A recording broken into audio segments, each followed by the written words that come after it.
Elif'in mutfağına hoş geldiniz. Bugün sizlerle yapımı çok pratik ve çok lezzetli sebzeli tavuk sote tarifini paylaşmak istiyorum. Yaklaşık 700 gram kadar tavuk bonfileyi videoda gördüğünüz gibi ince uzun şekilde doğrayalım.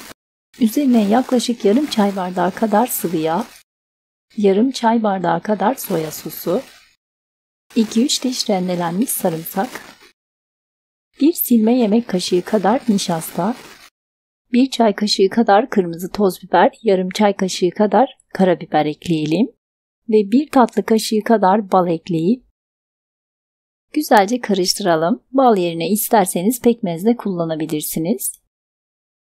Ben daha önce eklemeyi unuttum. 1 yemek kaşığı kadar sirke ekleyip karıştırmaya devam edelim. Üzüm veya elma sirkesi kullanabilirsiniz.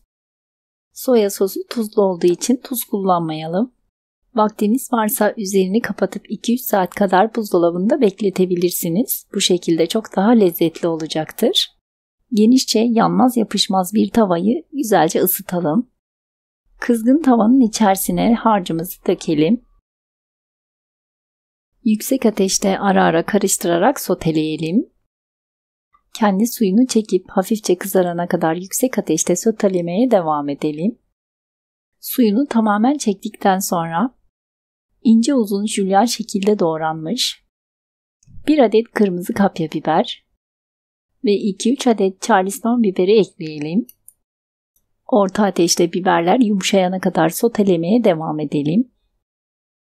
Gördüğünüz gibi tavuklarımız karamelize oldu ve biberler de yumuşadı. Yemeğimizi ocaktan alalım ve sıcak sıcak servis edelim. Gördüğünüz gibi lokum gibi pişti ve çok lezzetli oldu. Deneyecek olanlara şimdiden afiyet olsun. Beğeni ve yorumlarınızı bekliyorum. Videomu izlediğiniz için teşekkürler.